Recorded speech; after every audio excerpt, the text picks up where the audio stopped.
100 millones de personas la veían reír cada tarde, en 15 países a la vez.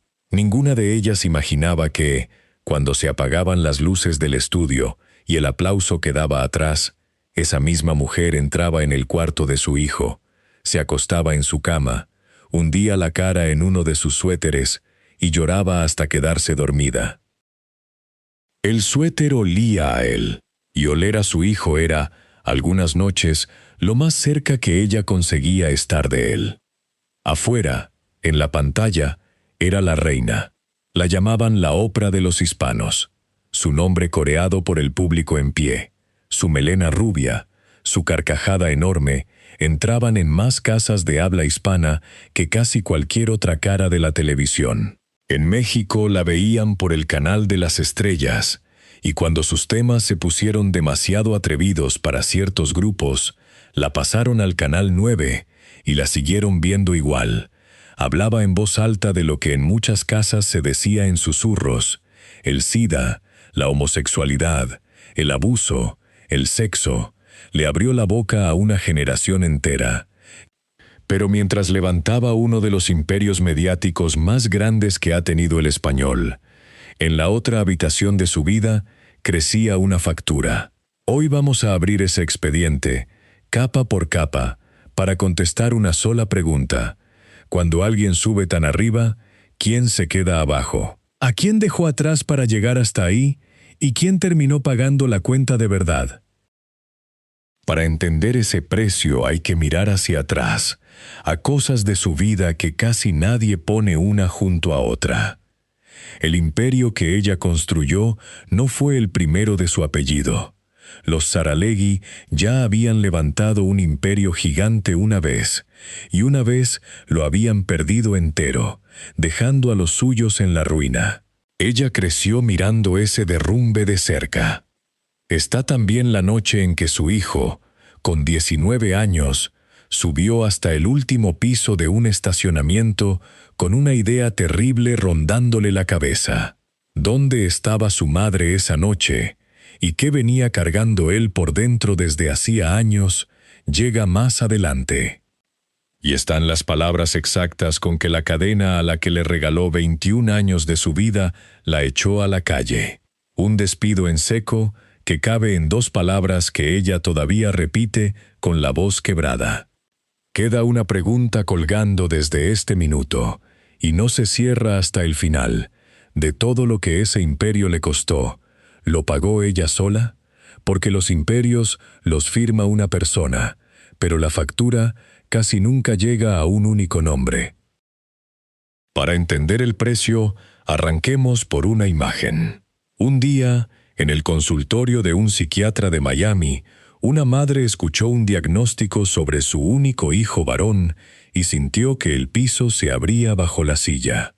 Ese día es la bisagra de todo lo que viene, y para llegar a él hay que retroceder muchos años, hasta una isla, con otro apellido cayéndose a pedazos. Ese suéter y esa cama vuelven antes del final. La primera carpeta del expediente no empieza con ella, empieza con su abuelo, don Francisco Saralegui, al que en media Latinoamérica llamaban el zar del papel. El hombre controlaba las revistas que la gente compraba en los kioscos desde La Habana hasta Buenos Aires. Bohemia, Carteles, Vanidades, 3 de las publicaciones más leídas de su tiempo, y él con la mano metida en las 3. Papel, tinta, portadas, camiones cargados de ejemplares saliendo cada semana. Un imperio de verdad, hecho de palabras impresas, en una época en que una revista era lo que hoy es una cadena entera de televisión. La niña Cristina creció dentro de eso. Nació en La Habana el 29 de enero de 1948, en una familia donde el periodismo lo era todo. En su casa se hablaba de revistas en el desayuno, como en otras casas se habla del clima. El abuelo la sentaba a su lado y le hablaba de titulares, de cierres de edición, de lo que hace que alguien pague por leer y de lo que no. Ella lo ha contado muchas veces. El amor por esta profesión se lo metió él en la sangre antes de que ella supiera escribir bien. El apellido pesaba. El apellido era el negocio. Ser Saralegui, en la Cuba de los años 50, era ser de la familia que le daba de leer a un continente. Y entonces, el suelo tembló por primera vez. En 1960, con la revolución de Fidel Castro ya instalada en la isla, la familia hizo las maletas y se fue. Cristina tenía 11 años. Cruzó el mar hacia Miami, hacia esa ciudad que en esos meses se estaba llenando de cubanos que lo habían dejado todo detrás. La casa con sus muebles, los amigos del colegio, el idioma cómodo de la calle, el lugar seguro en el mundo. Una niña de 11 años no entiende de política ni de expropiaciones. Una niña de 11 años solo entiende que un día la subieron a un avión y que la vida de antes se quedó del otro lado del agua, para siempre. En Miami, el zar del papel intentó reconstruir, volvió a imprimir algunas de sus revistas, aferrado a lo único que sabía hacer. Pero un imperio no cabe en un barco. Poco a poco tuvo que ir vendiendo, y las publicaciones que había levantado durante décadas terminaron en manos de un grupo venezolano. La corona de la familia, la que había hecho grande el apellido, cambió de dueño en tierra ajena. Y la caída no paró ahí. El padre de Cristina, el encargado de sostener lo que quedaba en pie, tomó una serie de malas decisiones de negocio, y lo que restaba de la fortuna familiar se fue evaporando hasta desaparecer. De ser la familia del zar del papel pasaron a ser una familia más de exiliados, contando billetes al final del mes. Pobres, en el sentido literal de la palabra, empezando desde cero en un país prestado, con un apellido que ya no abría ninguna puerta. Se cuenta que en aquellos primeros años de Miami, la familia tuvo que apretarse el cinturón de un modo que en Cuba jamás habían conocido. Del apellido que sonaba en todos los kioscos del continente a arrancar de nuevo, desde abajo, como cualquier recién llegado. Para el abuelo, que había sido un rey en su mundo, fue un golpe del que cabe pensar que ya no se recuperó del todo. Y la nieta lo miraba todo desde un rincón, callada, guardándose cada detalle en un lugar del que no iba a sacarlo nunca. Detente un momento en lo que eso le enseña a una niña. Cristina vio, con sus propios ojos y a los 11, 12, 13 años, cómo un imperio construido durante décadas se deshacía en la nada en cuestión de pocos años. Vio a los hombres de su familia, que habían sido gigantes, perder lo que los definía y bajar la cabeza. Y de ahí sacó una lección que le marcó el resto de la vida. Los imperios se caen. Nada de lo que construyes está garantizado. Si quieres estar segura, tienes que levantar el tuyo propio, agarrarlo con las 2 manos y no soltarlo por nada del mundo. Es posible que ahí, en esa casa modesta de Miami, naciera la mujer que años después no soltaría el trabajo ni para sentarse a llorar al lado de un hijo enfermo.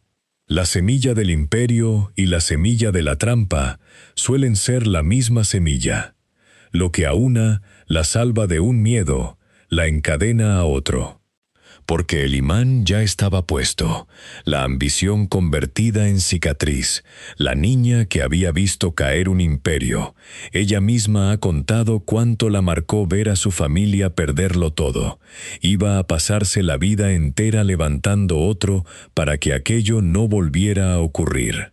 Lo que todavía no sabía es lo que ese segundo imperio le iba a cobrar por dentro, en la moneda que más duele de todas. Y para cobrárselo, primero tenía que dejarla subir muy alto.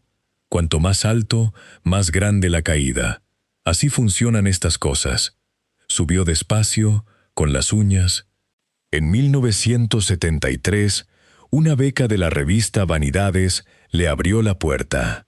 La misma marca que había sido del abuelo, ahora en otras manos, le dio a la nieta su primer empleo de verdad, como una casualidad cruel y perfecta. Estudió periodismo y comunicaciones en la Universidad de Miami y empezó a escalar dentro del mundo de las revistas con una terquedad que la gente que trabajó con ella recuerda todavía. No tenía el imperio de la familia, tenía las ganas de reconstruirlo. Llegó a lo más alto del papel. Editora en jefe de Cosmopolitan en español, la versión hermana de la revista para mujeres más vendida del mundo, propiedad de la editorial Hearst. 10 años, de 1979 a 1989, decidiendo qué leían millones de latinas cada mes, qué iba en portada, qué temas se tocaban, cómo se titulaba cada cosa, el oficio exacto del abuelo, el mismo que había visto de niña, pero ahora firmado por ella. Había vuelto a subir la familia al negocio del papel. Podría haberse quedado ahí toda la vida, cómoda, respetada. No lo hizo. Y en medio de esa carrera, en 1982, pasó algo que iba a sostenerla el resto de su vida. Se casó con Marcos Ávila, bajista de un grupo que estaba a punto de conquistar el mundo entero, Miami Sound Machine, la banda de Gloria y Emilio Estefan. Un hombre de música y de calle, que la quiso con los pies en la tierra.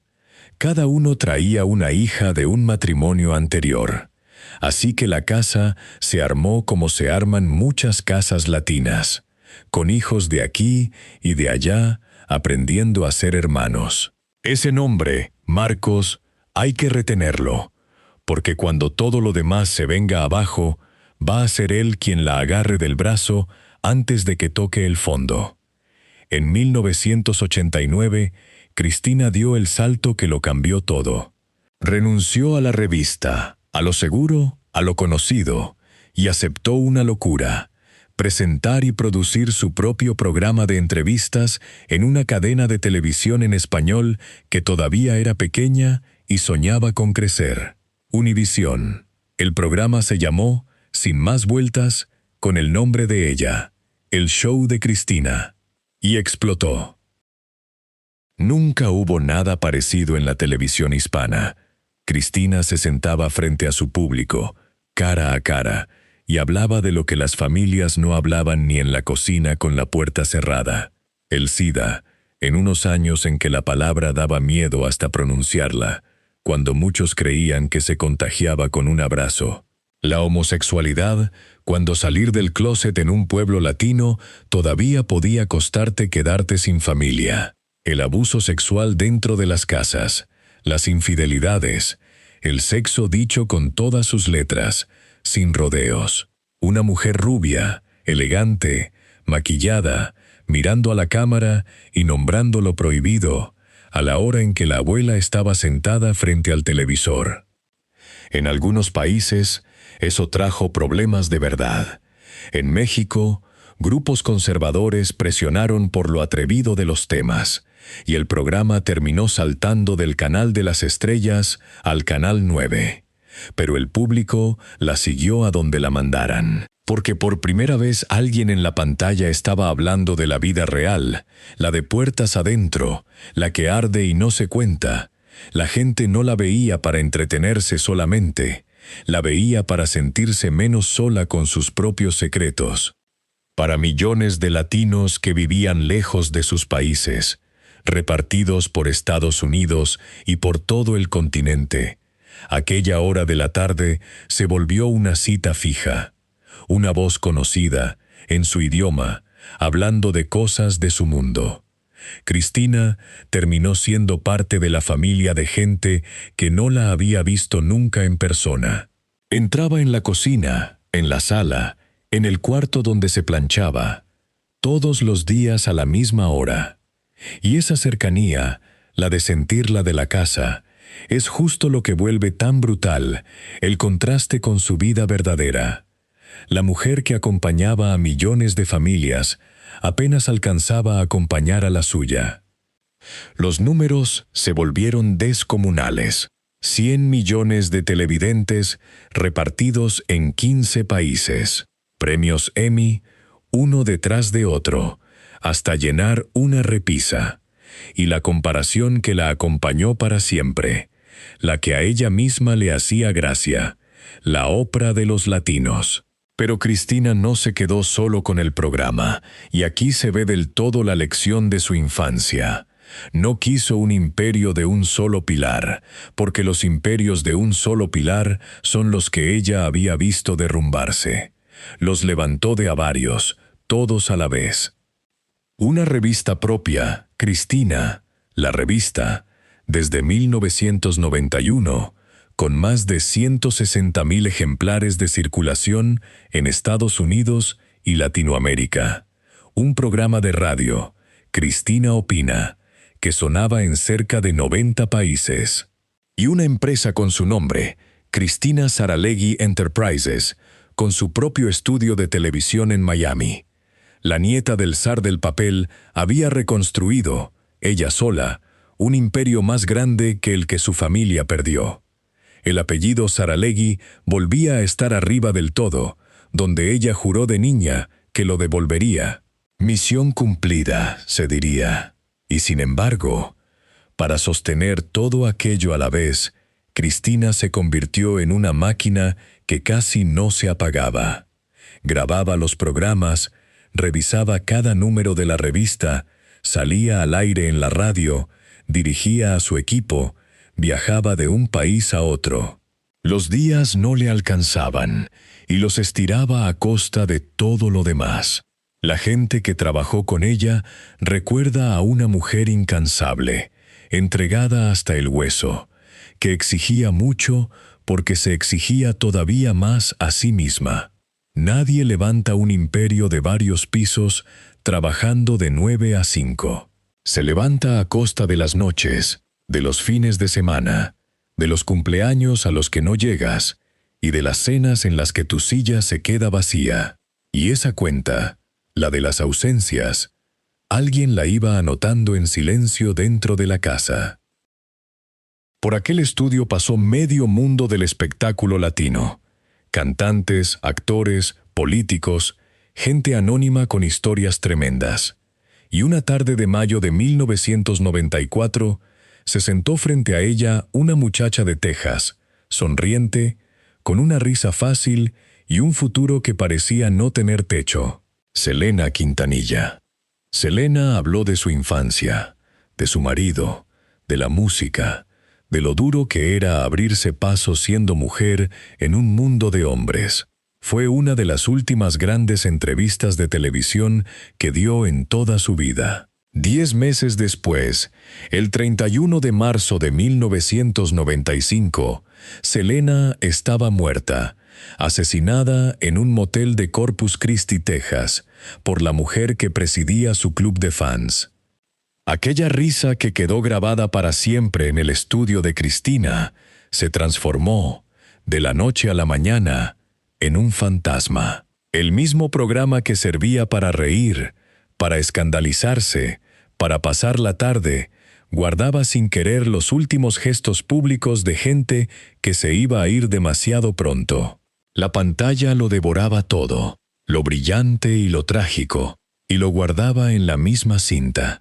Cristina lo veía pasar todo desde su silla, en primera fila del corazón de su gente. Lo que no estaba viendo era lo que pasaba en primera fila de su propia casa. Y aquí es donde esta historia se parte en dos. Porque mientras el imperio crecía y crecía, en la casa de Cristina había un niño creciendo también, y al que ella casi no veía. Jon Marcos, su único hijo con Marcos, nacido en abril de 1986.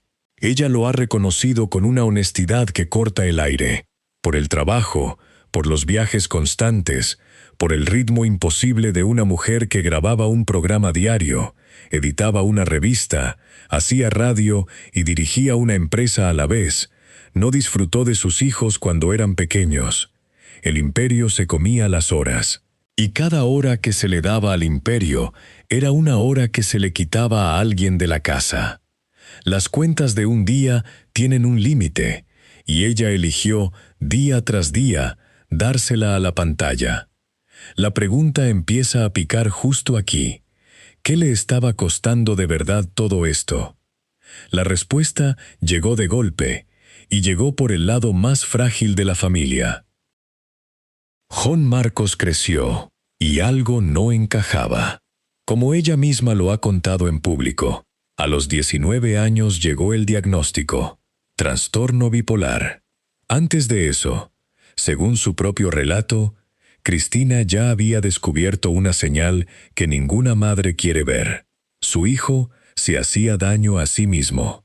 Fue ella quien lo llevó de la mano al psiquiatra. Ese día en el consultorio, el de la bisagra que dejamos plantada al principio, fue el día en que la reina de la televisión hispana entendió que su muchacho estaba enfermo, que la enfermedad venía de dentro, sin culpa de nadie, y que era de las que no se arreglan con un cheque por grande que sea.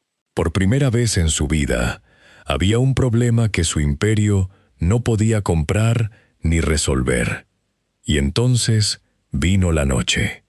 Jon Marcos, en algún momento de su juventud, se encontró solo dentro de su auto, en el 5º piso de un estacionamiento, con la idea de terminar con todo, dándole vueltas en la cabeza. Estuvo ahí, sentado al borde de lo irreversible. Lo que lo salvó, según se ha contado, fue él mismo. En lugar de rendirse a esa idea, encendió el motor, condujo hasta un hospital y se internó por su propia voluntad en la unidad psiquiátrica. Un chico de 20 y pocos años, pidiendo auxilio con sus propias manos, sin que nadie fuera a buscarlo. Uno se imagina que en ese trayecto en carro iba más solo de lo que nadie debería ir jamás. ¿Y dónde estaba la reina mientras su hijo peleaba esa batalla a solas? Estaba en el estudio, riéndose, bailando con el público, cerrando revistas, grabando programas, siendo Cristina para 100 millones de personas que la querían sin conocerla.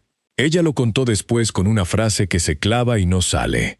Durante 10 años estuvo bailando y riendo en el show de Cristina, y todas y cada una de esas noches, al llegar a casa, se metía en la cama de su hijo, olía su suéter y lloraba. La misma mujer que hacía carcajear a un continente entero, volvía a su casa a llorar en silencio sobre la ropa de un muchacho que sentía que se le escapaba entre los dedos. Ahí está la doble vida completa, servida en una sola imagen. La carcajada que salía al aire y el llanto que se quedaba encerrado en el cuarto.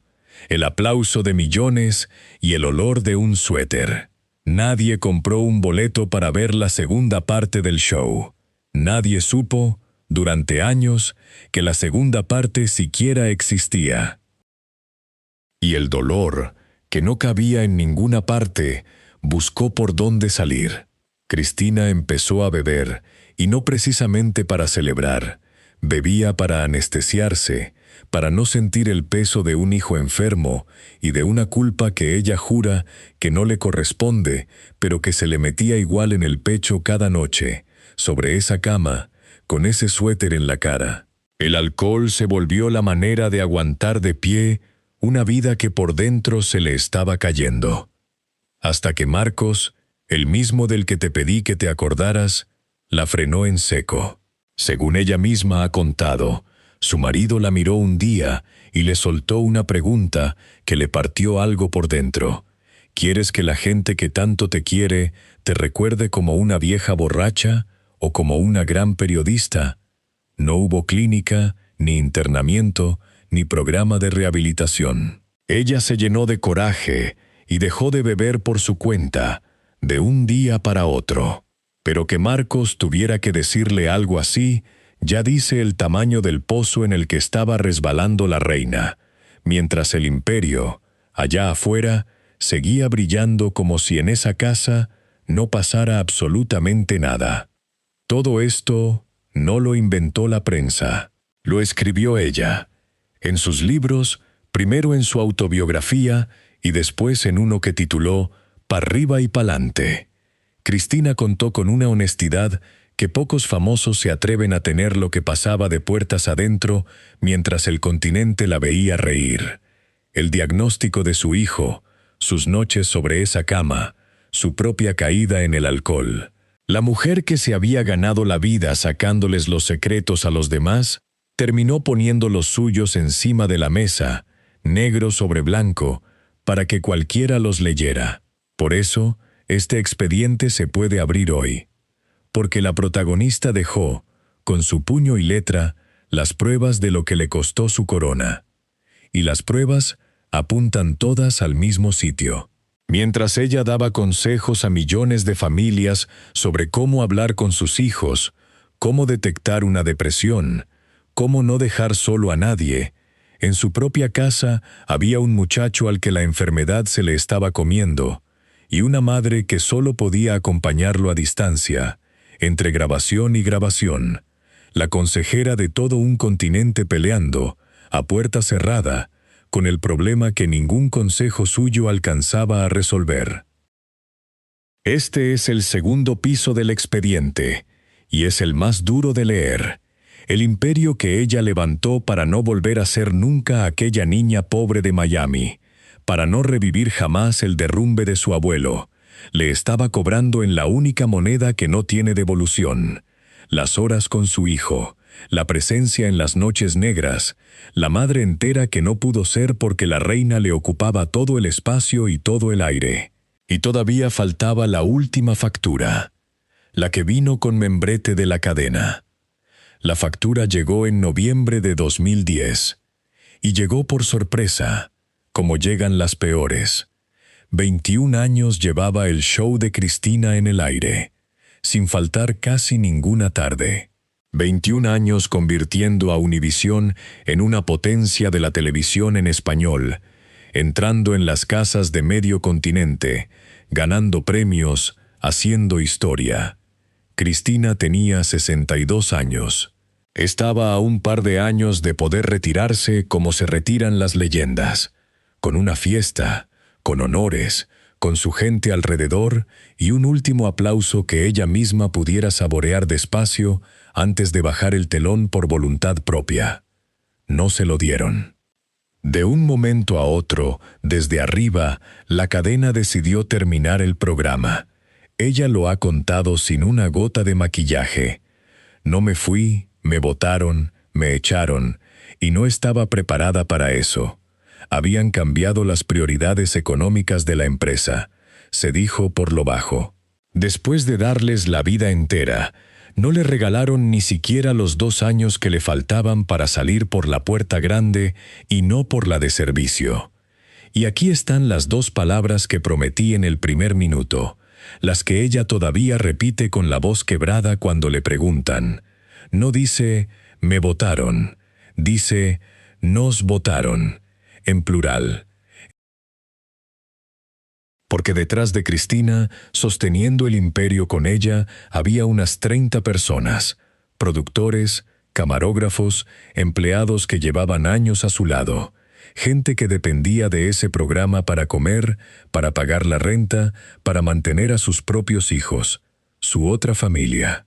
La familia del estudio, la que uno se hace a fuerza de horas compartidas. Y a Cristina le tocó la parte más cruel de todo el despido, ser ella la que mira a los ojos a esas 30 personas y les dice que se acabó, que no la votaron a ella nada más, que los votaron a todos, de golpe, el mismo día. Imagina esa escena, la mujer que había hecho reír a 100 millones de personas, entrando a una sala a decirle a su gente, con la voz que ya empezaba a fallarle, que no había más programa, que el estudio cerraba, que 21 años cabían ahora en una sola frase seca. Debió de ser uno de los días más largos de su vida, y esta vez no hubo ninguna cámara encendida para grabarlo, ningún público aplaudiendo detrás. Fíjate en el giro amargo que da aquí la historia, porque es de esos que la vida escribe mejor que cualquier guionista. La niña que a los 11 años vio a su abuelo perder el imperio del papel y quedarse sin nada, terminó, medio siglo después, siendo ella la que anuncia el derrumbe de su propio imperio a la gente que lo levantaba con ella cada día. El círculo se cerró en el peor lugar imaginable. Los imperios se caen. Ella lo había aprendido de niña, mirando a su familia, y la vida se lo repitió a los 62 años, por si en el camino se le había olvidado la lección. Ahora sí podemos abrir la última carpeta y contestar la pregunta que dejamos colgando desde el primer minuto. De todo lo que costó ese imperio, ¿lo pagó ella sola? La respuesta es que no, y esa es la parte que de verdad duele. Lo pagó su hijo, con una infancia y una adolescencia en las que su madre estaba en todas las casas del continente, menos, demasiadas noches, en la suya. Lo pagaron las 30 familias del estudio, que se quedaron sin trabajo el día en que la cadena movió sus cuentas en una hoja de cálculo. Lo pagó su matrimonio, que tuvo que cargar con el peso del alcohol y de la depresión sin romperse. Y lo pagó, claro que sí, ella misma, pero no solo con lágrimas sobre un suéter, lo pagó con el cuerpo, centavo a centavo. Porque cuando el imperio se apagó, el cuerpo de Cristina empezó a apagarse junto con él, como si los dos hubieran estado enchufados a la misma corriente. Cayó en una depresión profunda, la que llega cuando de un día para otro te arrancan aquello que te había definido durante media vida. Y a la depresión se le sumó algo todavía peor. Le diagnosticaron ataxia, una enfermedad que va dañando poco a poco el sistema nervioso, que debilita los músculos y afecta, entre otras cosas, la manera de hablar. Piénsalo un segundo. A la mujer que se ganó la vida entera con su voz frente a una cámara, la enfermedad le fue tocando justamente la voz. La tuvieron que operar del cerebro. Y por si el cuerpo no había cobrado suficiente, apareció además una artritis de un tipo raro, que hoy trata con medicina experimental. Y así, casi sin ruido, empezaron 14 años de silencio. La mujer que había entrado cada tarde en 100 millones de casas dejó de salir de la suya. Se dedicó por fin a lo que el imperio nunca le dejó tiempo de hacer: estar con Marcos, que seguía firme al lado, estar con John Marcos, ahora que por fin lo tenía cerca todos los días, estar con los nietos que fueron llegando. La reina se bajó del escenario, y por primera vez en décadas nadie la esperaba en un estudio a las 7 de la mañana. Para muchos, eso sería el paraíso. Para ella, al principio, se pareció más a un vacío, cuando durante media vida tu identidad entera fue un imperio, y el imperio se apaga de golpe, toca aprender de cero quién eres cuando ya no llevas la corona puesta. Durante un tiempo circularon sobre ella los rumores más feos que te puedas imaginar, que si estaba en la quiebra total, que si era una alcohólica sin remedio, tirada en su casa, que si andaba metida en las drogas. La gente, que la había visto reír durante 21 años seguidos, ahora le inventaba finales tristes para rellenar su silencio, porque un silencio tan grande da miedo y hay que taparlo con algo. Ella salió a poner las cosas en su sitio con la misma franqueza brutal de siempre. Ni soy alcohólica, ni soy drogadicta, ni estoy quebrada, dijo mirando de frente. Soy una persona privada, no salgo mucho y estoy retirada. Punto y aparte. De las 30 personas del estudio, casi ninguna volvió a aparecer en público. Se repartieron por otros trabajos, o no encontraron ninguno. Fueron el daño callado de una decisión que se tomó en una oficina, lejos de las cámaras, con una hoja de números delante. A ellos nadie les hizo un homenaje, ni les montó un regreso años después.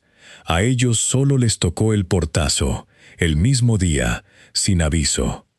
Y hay una crueldad extra en la ataxia que conviene no pasar por alto. Cristina se hizo grande hablando. Su herramienta fue siempre la voz. Preguntar, provocar, consolar, soltar esa carcajada enorme para que el continente entero se riera con ella. La enfermedad que le tocó en suerte es de las que atacan justamente el habla. El mismo cuerpo que había cargado con el imperio durante décadas empezó a quitarle, de a poco, lo único con lo que ella sabía defenderse del mundo. Como si la factura, además de larga, trajera una firma irónica al pie. Lo que no puede desmentir, porque lo cuenta ella misma sin que nadie la obligue, es lo que todo aquello le costó por dentro. El imperio que levantó para blindarse contra la pobreza no la blindó contra nada de lo que de verdad importa. No frenó la enfermedad de su único hijo varón.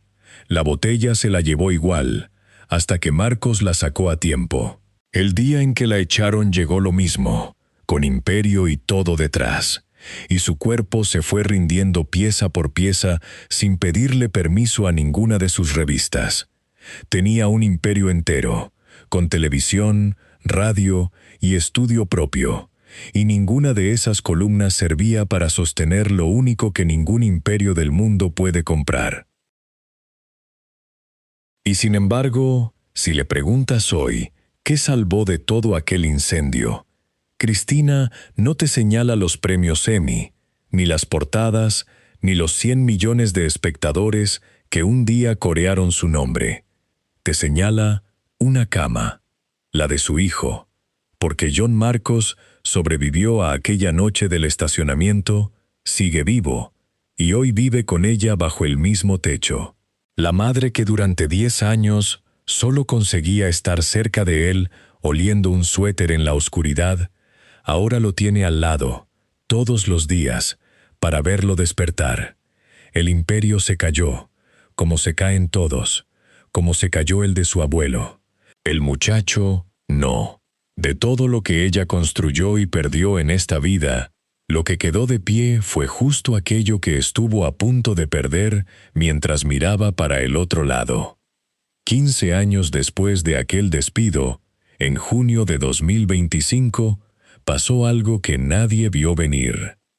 El público volvió a corear su nombre. Karol G., la cantante colombiana más grande del planeta en este momento.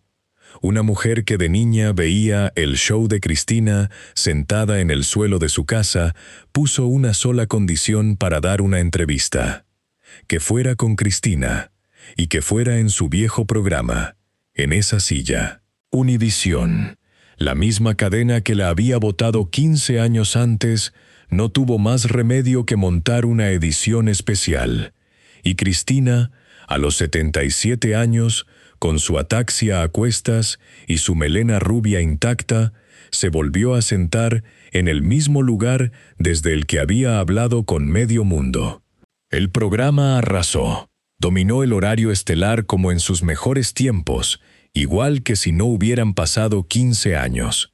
Por una sola noche, la reina volvió a su trono, y millones de personas la vieron reír otra vez, como cuando ellas mismas eran jóvenes y ella era la dueña de la tarde. Para Karol G., aquello fue cerrar un círculo. Contó que sentarse frente a Cristina, la mujer que veía de niña en la televisión de su casa en Colombia, era un sueño de infancia cumplido. Y ahí, en esa frase de la cantante más grande del planeta, aparece el imperio de Cristina, que sí sobrevivió a todo lo demás. Las revistas se cerraron, la radio se apagó, la empresa quedó atrás. Pero toda una generación de artistas latinos que hoy llenan estadios creció mirando a esa mujer decir en voz alta lo que en sus casas se callaba, y aprendió de ella que se podía. Ese imperio, el que se hereda sin papeles, no lo pudo cancelar ninguna cadena. Pero esta vez, cuando se apagaron las luces del estudio y el aplauso quedó atrás, la historia terminó de otra manera. No había una cama vacía esperándola en casa. No había un suéter que olera a escondidas para sentirse cerca de un hijo lejano. Cristina dejó claro, después de aquella noche, que no piensa volver de manera permanente, que no quiere el trono de vuelta aunque se lo ofrezcan, que prefiere quedarse en su casa, tranquila, con su marido Marcos, con sus nietos, con el hijo que sobrevivió a la noche más oscura y que hoy duerme bajo su mismo techo. Escuchó su nombre coreado una última vez, saboreó el aplauso y eligió, con toda la calma del mundo, irse a casa. Por primera vez en toda su vida, el imperio la llamó de vuelta, y ella fue capaz de decir que no. Así que la pregunta, ahora, te la dejo a ti, que llegaste hasta el final de este expediente. Cristina Saralegui construyó uno de los imperios más grandes que ha tenido nunca la televisión en español. Rompió tabúes que nadie se atrevía a tocar.